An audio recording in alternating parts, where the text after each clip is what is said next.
Jacqueline Renee with Music and Entertainment with my very special guest. This is Chris Masterson, Austin's own. Welcome. Morning. So glad you could sit down with us. It's good to be here. Well, now I have to ask you a big question. You used to play with Jack Ingram. Now you're playing with Sunvolt. What's that like? It seems like a big musical change.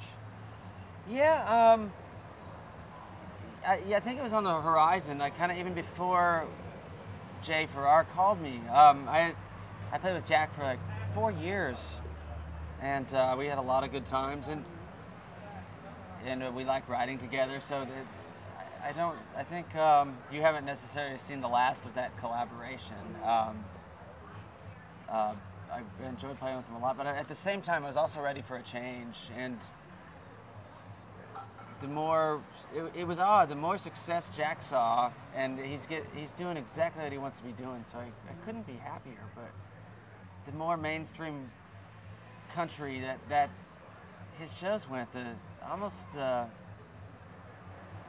it's hard to say. I wasn't quite as excited. I mean, I was very excited for him as a friend, and a fan of his, in fact, just to see him grow and attain a lot of what he wanted. But at the same point, it's like, then someone like Sunvolt calls, and honestly, Jack's playing bigger shows than us right now, but I've been a Sunvolt fan for a really long time, and when someone like that calls, it's pretty neat to have that happen. Someone you've paid the cover to go see calls you and asks you to be in their band. And you've got your own EP coming out next year. That's got to be pretty exciting. What kind of sound will people expect on that? Well, and that's in fairness to Jack, that's another thing. His schedule is so busy right now. Now that things are in his world are really taking off, and there was no time to do anything. It was basically look at my itinerary and get on the bus and go into Jack's world. And with Sunvolt, with Jay being a more established artist, we know our touring schedule. It's like we're going to Europe for a few dates and a couple other shows this year, and then we're going to be wrapped up for a while. I mean, we won't probably record the next Sunvolt record until the fall of '08. So that gives me a lot of time to pursue my own thing. And I recorded this EP before the tour started this year, and we're shopping it around right now and trying to find a home for it. And so,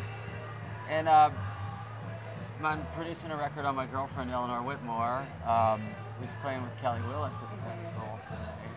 She's great. Yeah, so it gives me a time to do a lot of other things, and we play shows together, and so I not only get to play guitar in a band that I really love, but it's allowing me the time to pursue my own stuff as well. Which is great. And you guys have a lot of gigs coming up this fall. Where are you going to be?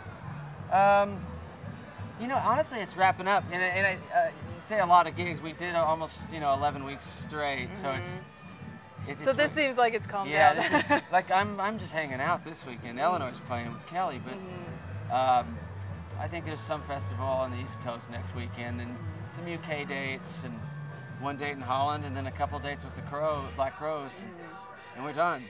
Okay, great. So, well, where can people find you if they want to listen to some of the Sunvolt music and check you out? Website or? I think I don't even look at websites anymore. MySpace is the best. MySpace.com/Sunvolt or MySpace.com/Chris Masterson Music. Okay, great. Well, if you're looking forward to your next Chris Masterson show, definitely check out that MySpace, and also look for his EP due out next year. Thanks a lot, Chris. Thanks.